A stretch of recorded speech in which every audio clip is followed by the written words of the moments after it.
Hola grupo. Hola Dani. Hola Dani. Gracias a un poder superior y a la enorme ayuda de todos ustedes, hoy tengo para compartirles un taller que va a estar enfocado, basado en poderles transmitir herramientas y habilidades en este momento en el que nos encontramos. ¿Cómo se llama el taller es Matrix. Matrix? Yo porque estoy filmando. Ah, perfecto. Acá también estamos. El taller se llama Matrix porque va a estar basado en un manual que intenta transmitir habilidades para la recuperación temprana y para prevenir recaídas.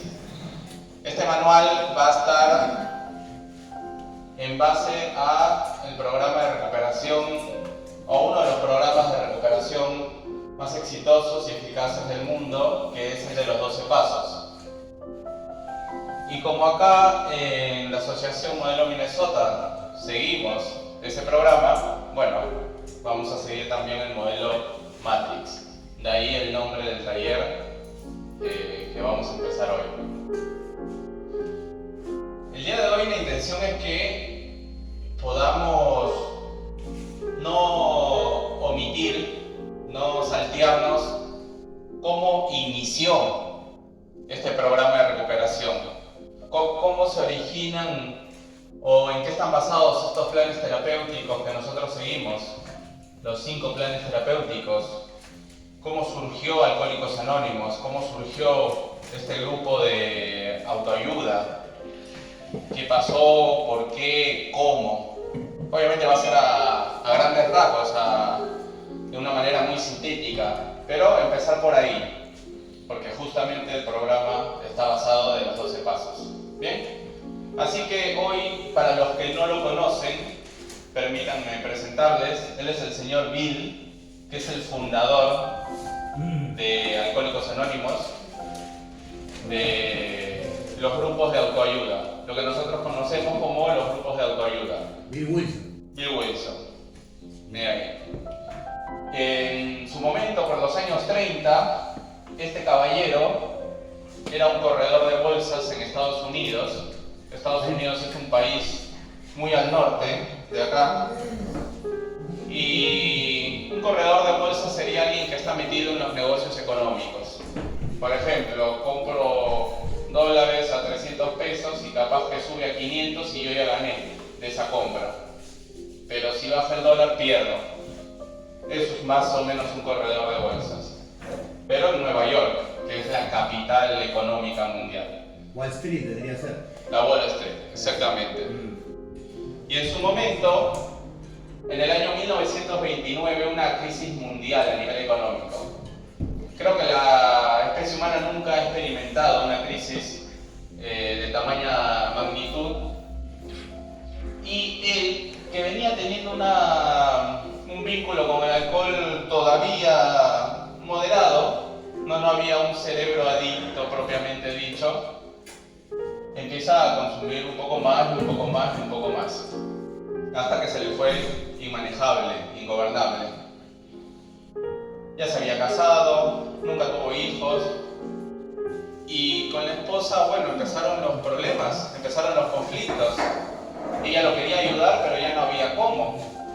Siempre lo encontraba en los bares, y él le prometía, pero le prometía en serio. O sea, no es que le mentía. Intentaba realmente sostener un tratamiento, una recuperación. 1930 había hospitales, había psicólogos, había psiquiatras, pero no le alcanzaba, no podían hacer mucho por él ni por los que padecían adicción. Y un día él, bueno, ya desesperado, humillado en su cama, encerrado, 2 meses sin comer, sin dormir, sin nada, comía lo básico para subsistir, lo va a buscar un compañero que también compartía estos hábitos de consumo y le dice: ¿sabes qué? Yo encontré la solución en la iglesia, en Dios, en poder entregar algo que escapaba a mis posibilidades. Y al principio el señor Bill, que es el fundador, no le creyó, no le hizo caso, lo echó de su casa, incluso terminó la amistad. Y este amigo venía y lo buscaba y lo buscaba y lo buscaba, pero no lograba convencerlo. Hasta que de tanto, este amigo le dice: ok, no quieres ir a la iglesia, te respeto, te comprendo, pero cree en algo, porque evidentemente solo no puedes. Cree en un poder superior a como lo concibas. Y se fue. Y no lo dejó dormir en toda la noche, porque ya era algo distinto a lo que le ofrecían. Ya no era el Dios católico o de cualquier religión. Era un poder superior a como cada uno lo conciba. Y esa idea lo dejó marcado al señor Bill. Es cuando él empieza a pensar en una instancia, en un poder que obviamente sea superior a mí, sea superior a mis capacidades, a mis posibilidades de ser agente y gobernador de mi propia vida. Y es cuando empieza a creer de que ese poder superior lo va a salvar. Empieza a tener contacto con la espiritualidad y llega a los 4 meses 27 días. Su esposa feliz, contenta, y pudo regular, sí. ¿Ahí es donde tiene el despertar espiritual o más adelante? Ahí es donde tiene el despertar espiritual, en un hospital. Él ya estaba internado y tuvo como visiones, alucinaciones producto de la abstinencia, en el que él recordaba sus años mozos, sus años de joven, en el que había estado en la guerra, en la Primera Guerra Mundial, y en esa guerra, él, en sus días de Franco, digamos, día libre, no tenía muchos lugares a donde ir, estaban en guerra, ahí en Europa. Iba a un cementerio y en el cementerio ve una lápida, una tumba que dice: aquí hubo un ser humano que murió por una jarra de cerveza. Eso lo dice en el libro azul, el que traje acá hoy, el de Alcohólicos Anónimos. Este hombre murió por una jarra de cerveza. Él en ese momento no lo entendió, sin percatarse ese día de que él iba a ser el gran fundador de lo que hoy conocemos como Alcohólicos Anónimos. Él, cuando tiene este despertar en el hospital, dice: quizás ayudando a otras personas me ayudo a mí mismo y lo ayudo a la otra persona. Y entonces yo converso con otra persona, lo ayudo, me ayudo, y los dos después podemos ir a ayudar a otra persona. Y a otra, y a otra, y a otra, quien lo necesite. Y un día, pobre él, nosotros lo sabemos, cuando empezamos el proceso de recuperación, un trabajo o una propuesta de trabajo no nos viene mal. Entonces él va a una entrevista, no en su ciudad, va a otra ciudad, y no pasa la entrevista de admisión. No consigue el trabajo. Frustrado, angustiado, estaba en el hotel, baja al bar, pero no para tomar. Y esto fue lo novedoso. Fue a preguntarle al barman si conocía a algún alcohólico, porque quería hablar con él. El barman le da la dirección y el número y el nombre de alguien y lo va a buscar. Le toca la puerta, sale la esposa, el tipo que se llamaba Bob, el doctor Bob, estaba hace 4 meses en su habitación, no salía, la esposa también desahuciada. Y el señor Bill lo va a buscar y le dice que tiene un modo de poder sostener una sobriedad. El doctor Bob Le dijo, bueno, pasa 15 minutos, te escucho, y te pensaba que era uno de evangelista, ¿no? Esos que tocan la puerta y tal. No, no, no. Era un civil, un ciudadano común que había dejado el alcohol, que había dejado la adicción, creyendo en un poder superior a como cada uno lo concebía. Y acá no estamos hablando de Jesucristo, de Buda, de Mahoma, como cada uno lo concibe. Y ahí entramos con el universo, el cosmos, Gauchito Gil, San Expedito, la Virgen de Luján, como cada uno lo conciba. Y lo que supuestamente iba a ser 15 minutos, terminó siendo 6 horas. Según el libro azul, la conversación duró desde las 5 de la tarde hasta las 11:30 de la noche. Entonces, se va, hablan del proceso de recuperación, hablan de cómo hablar con otro adicto hace bien, y escuchar la devolución, y poder compartir, y poder hacer red, y poder estar juntos. A los pocos meses recae el Dr. Bob, y esto sí quisiera leerlo porque no quiero leerlo literal como sucedió, porque es algo que me sorprendió, pero para poner el acento en el compañerismo, en que cuando un compañero recae, no se le juzga, se le acompaña, se le sostiene. No es que se hace propaganda de su recaída. Eso es lo que nos caracteriza a nosotros. Nos apoyamos los unos a los otros, estamos juntos en todo esto. Y cuando hay una recaída, estamos para acompañarnos, sin juzgarnos, a nuestros tiempos. Hay toda una red que se generó. Empezaron ellos dos. Ahora somos más de 2,5 millones en todo el mundo. Empezaron conversando en una habitación. Y entonces, el Dr. Bob recae en un momento y la esposa lo empieza a buscar por toda la ciudad, no lo encuentra, no lo termina de encontrar, hasta que unos amigos, unos compañeros lo encuentran en un hotel, y ahí la esposa del Dr. Bob llama al señor Bill para que lo saque de ahí y lo lleve a casa. Y acá leí algo que me llamó la atención, pero para poner el acento en el compañerismo, en la camaradería. Por eso hay que tocarlo con mucha delicadeza esta frase. Pero sí me pareció que reflejaba lo que es lo que acá hacemos. Es poder acompañar sin juzgar al compañero que ha recaído. Entonces, esto lo cuenta el Dr. Bob, ¿no? Esas buenas personas que me encontraron avisaron a mi esposa y ella mandó a mi nuevo amigo para que me llevara a casa, a mi nuevo amigo. Mi nuevo amigo llegó, me llevó, me acostó, me dio unas copas esa noche y una botella de cerveza al día siguiente. Eso obviamente jamás va a pasar acá, esto es una comunidad, pero sí poner el acento en que no lo juzgó. El otro tipo venía con temblores, convulsionando. Cargaba sobre sus hombros el peso de sus desgracias. No encontraba hasta ese momento más solución que la bebida.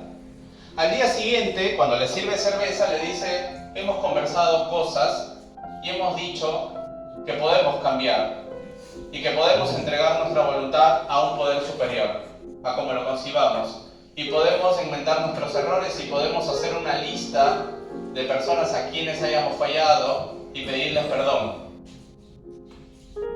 Vamos a ayudar a los demás.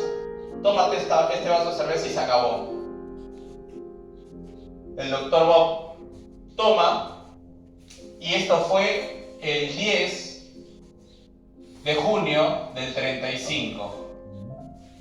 Al despertar nunca más volvió a tomar en su vida. Y esta fecha, que es el primer día de sobriedad del Dr. Bob, es el Día Mundial del Adicto en Recuperación, que es el que tenemos todos nosotros. Y si no lo sabían, bueno, ahora lo saben, nace de aquí, de esa charla de estos dos caballeros. Y entonces empezaron a buscar a otras personas y ahí es cuando encuentran lo que la literatura de Alcohólicos Anónimos llama como el tercero. ¿Bien? Un tercero en un hospital a quien le dicen, no te venimos a convencer, no es que te venimos a hacer propaganda o a vender algo, pero sí a ofrecer un programa de recuperación que te va a mantener sobrio. Si quieres lo tomas, si no quieres no lo tomas. Volvieron al día siguiente y el tercero les dijo, bueno, lo tomo porque quiero recuperar el respeto de mi familia, así que por 6 meses voy a estar sobrio. Y el doctor Bob le dice, ¿sabes qué pasa, amigo? Pasen 6 días, pasen 6 meses, 6 años, 6 décadas. El día en que vuelvas a alzar una copa y tomes una gota, vas a volver a estar atado en el hospital. Vas a volver a estar convulsionando. Somos adictos. Y fue la primera vez que el tercero escuchó esa palabra y le prestó mucha atención. Se puso mal. Y ahí el doctor Bob le dijo, ¿puedes estar sobrio 24 horas? Y el tercero dijo, sí, cualquiera puede. Bueno, de eso se trata nuestro programa de recuperación. 24 horas cada vez. Y ahí, en esta conversación de 3, nace el solo por hoy. Ese que leemos todas las mañanas. Solo por 24 horas. Este fue el primer grupo de AA. Estos 3. El señor Bill, que es el fundador, el doctor Bob, cofundador, y el tercero. Esto estamos hablando de los años 1930, con Alcohólicos Anónimos. Después, los que padecían la adicción a la cocaína, tomaron el modelo en California. Ellos estaban en una ciudad llamada Ohio. En California, todo en Estados Unidos, ¿no? Un país al norte. En California empiezan Narcóticos Anónimos, ludópatas anónimos, empiezan a tomar la modalidad de los 12 pasos. ¿Y qué pasaba? A ver, él era corredor de bolsas, o sea, un hombre dedicado a los negocios, a la economía. Él era médico, pero no en salud mental, era médico a secas. Y él, el tercero, era abogado. Y se empezaron a juntar en casas, en parques, en donde sea, a compartir sus dolencias. Y ahí nacen los grupos de autoayuda, pero ninguno de los 3 era profesional de la salud mental. Y los profesionales de la salud mental, o sea, psicólogos, psiquiatras, se quedaban viendo cómo ellos 3 se recuperaban sin haber pisado un curso en salud mental. Solo lo hacían escuchándose, dándose devoluciones, el compañero, la compañera, todos hablaban. Se juntaban a hablar, lo que hacemos nosotros. Y los psicólogos y psiquiatras se quedaban mirando y decían, pero, a ver, nosotros hace 100 años estamos tratando y no logramos nada, o mucho. ¿Cómo ellos han podido? ¿Cómo ellos lo lograron? Y en los años 40, en una ciudad, profesionales de la salud mental adoptan este programa. Ese lugar en Estados Unidos se llama Minnesota. Son profesionales de la salud mental que toman el programa de los 12 pasos para su tratamiento de recuperación. Y de ahí nace, del estado de Minnesota, el modelo Minnesota. Es un programa, es un modelo de rehabilitación terapéutica que toma los principios básicos de los 12 pasos. Y bueno, y por eso la asociación también se llama Modelo Minnesota, porque tomamos lo del grupo de profesionales multidisciplinarios, lo que tenemos acá. ¿Bien? Dicho esto, la intención es también poder dar cuenta de qué son los 12 pasos, que obviamente no la voy a decir porque tenemos un cuadro afuera, que ya está bien relatado, Pero en líneas generales es creer en un poder superior a mí, a mis posibilidades, admitir que llegué a un punto de mi vida en el que esto se me era ingobernable, admitir mis errores, hacer un inventario de mis errores, que obviamente no es un inventario que me sea muy simpático, pero lo hacemos, y después estar dispuestos a cambiar esos errores, pidiéndole al poder superior que nos acompañe en eso.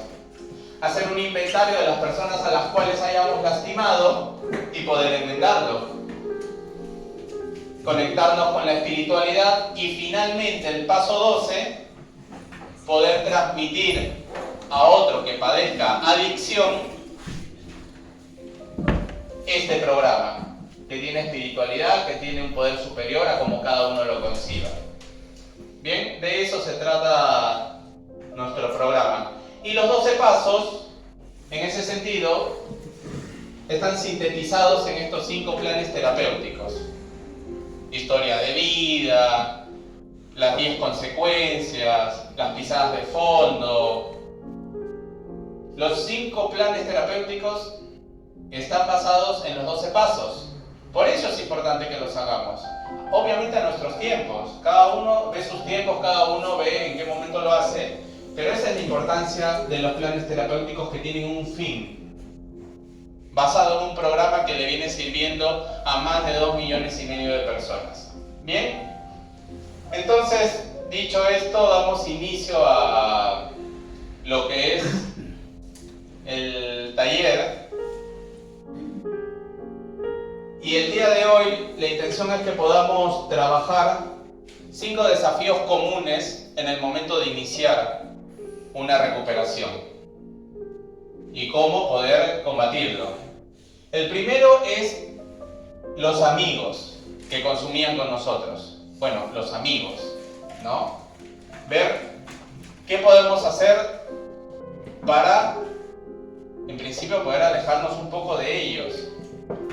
Excepto que ellos quieran cambiar o excepto que se respete la abstinencia propia. Lo que se propone es que podamos nosotros entrar en contacto con compañeros de AA o de Narcóticos Anónimos en los grupos. La intención es que cuando cambiemos de modalidad podamos seguir asistiendo a los grupos y ahí, bueno, tejer nuevas amistades, nuevos compañeros.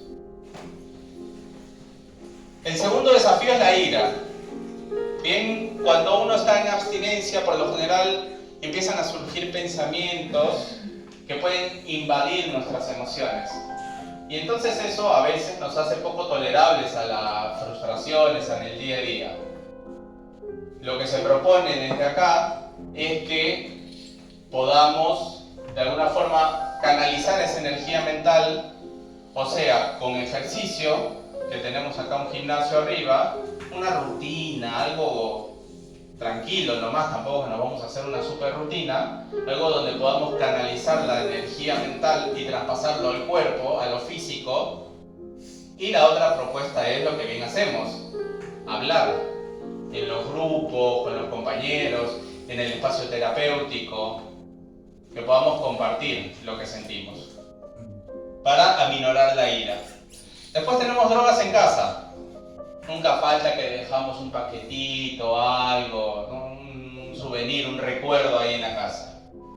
La intención es que al volver a esa casa podamos tirar eso que es el consumo, que es la droga, y si eso le pertenece a otras personas, decirles que al menos no esté al alcance de mis manos o al alcance de mi vista, y en casos ya un poco más extremos, mudarnos, si es que existe la posibilidad. Pero si no, tratar de lidiar en una casa donde no haya consumo, no haya drogas, sería la propuesta. El cuarto y penúltimo es el aburrimiento. Obviamente cada uno va haciéndose una vida con el hábito de consumo, y cuando entra en abstinencia, entra en recuperación, entra en el programa, las actividades no son las mismas, los amigos ya no son tanto los mismos, y uno se aburre, queda en soledad. La intención es que frente a eso podamos retomar ciertas actividades que quizás teníamos o hacíamos antes de nuestra recaída, antes de entrar en consumo. No sé, yo patinaba, yo jugaba al tenis, yo jugaba al ping-pong, hacía karate, boxeo, gimnasio. Que alguien pueda retomar una actividad que le gustaba, que lo sostenía, que le forjaba un ser. ¿Bien? Y el quinto y último serían las ocasiones especiales. Fiestas, matrimonios, eventos en los que, claro, uno va y siempre hay alcohol. Siempre ahí, obviamente, es una boda, algo. Y que uno pueda ir practicando o diseñando la respuesta a el por qué no está consumiendo. No, que mañana trabajo, que me duele acá. Cualquiera, pero que ya tenga un as bajo la manga como respuesta a la pregunta de ese curioso que nunca falta. ¿Y por qué no estás tomando? ¿Y por qué? Algo que pueda responder. Y también saber a qué hora voy a ir, a qué hora voy a retornar. Y yo diría también, no lo dice en el Matrix, pero esto lo sumo, me parece también tener una respuesta cuando uno tiene que poner primera y arrancar. Es decir, si la fiesta se pone demasiado hostil a mi sensibilidad y siento que puedo recaer, también tener una respuesta a por qué me estoy yendo. ¿Bien? Así que bueno, dicho esto, la exposición quedaría concluida. Muchas gracias a todos por su atención. Ahora vamos a pasar, y por eso solicité la lapicera, si tienen un papelito, porque vamos a hacer dos preguntas, que obviamente la intención es que las respondamos, y después vamos a leer las respuestas, vamos a compartir, vamos a hacer devolución, y vamos a seguir en esta linda mañana de miércoles. ¿Sí? Así que, dicho esto, la primera pregunta, muy sencilla esta, sería... Mateo, atención, A ver. ¿Tenés la pregunta? ¿Ah? Sí. ¿Tenés la pregunta? Mateo. No, creo que lo puedo... ¿Puede alguna de estas situaciones... Ahí la repito igual, cuando estemos. ¿Estamos todos con la lapicera ya? Acá tengo. Todo. Esto, como les comenté un poco, la intención es que luego vaya al historial. Acá el coordinador me comentó de que luego esto va a ir, o la intención es que vaya al historial en el rubro de talleres. Porque nos va a servir luego en el momento de cambio de modalidad, al menos tenerlo sobre papel, recordar lo que respondimos hoy en el proceso de rehabilitación. ¿Sí? La primera pregunta sería, ¿puede alguna de estas situaciones que describí, ¿no? Amigos y hijos, ¿puede alguna de estas situaciones ser difícil para vos? ¿Puede alguna de estas situaciones ser difícil para vos?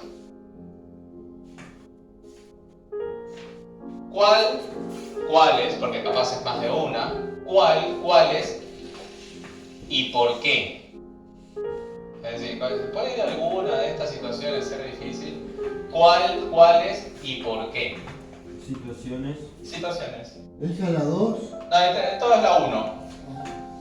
¿Puede alguna de estas situaciones ser difícil? Capaz para mí es mucho más difícil cortar con mis amigos, ¿no? y relacionarme con los amigos del grupo, de AA, de NA. Capaz para mí es más difícil controlar mi ira, ¿no? Estoy muy a full todo el tiempo. O el aburrimiento me cuesta buscarle una actividad al día a día. O capaz ocasiones especiales, a mí me cuesta ir a fiestas. Hay boliches de AA, de Narcóticos Anónimos, o sea, opciones hay. Y grupos hay un montón. Bueno, entonces la primera pregunta sería esa, ¿no? ¿Puede alguna de estas situaciones ser difícil para vos? ¿Cuál? cuáles y por qué es difícil. Esa es la primera pregunta. Y la segunda es más cortita, es más rápida, o más concreta. ¿Cómo la solucionarías? ¿No? Y ahí despertamos o intentamos movilizar en la reflexión y obviamente compartir entre todos cómo podríamos solucionarlo, porque lo que le sirve a él le puede servir a ella y viceversa, y porque justamente eso somos, un grupo de autoayuda, para eso estamos, para ayudarnos entre nosotros.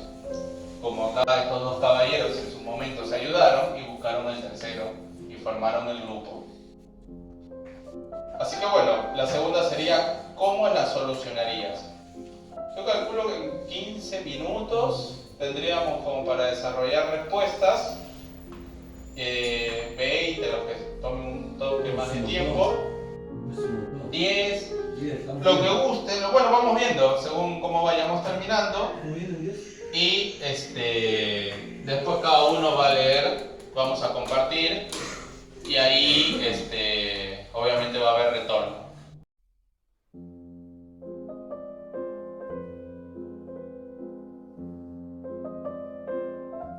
Igual lo que hayan escrito, sí me lo dejan acá, por favor. Ahora todavía no. Ahora puse el nombre y firma, ¿está bien? Sí. El nombre, por favor, eso sí les pido, pongan el nombre porque esto va a ir a historial clínico, así que... Bueno, en principio muchas gracias por su atención, gracias por su colaboración, por haber estado en la actividad. Desde ya, desde la institución, le damos la bienvenida al taller de los miércoles, Taller Matrix, así que siéntanse bienvenidos, ¿sí? Muchas gracias.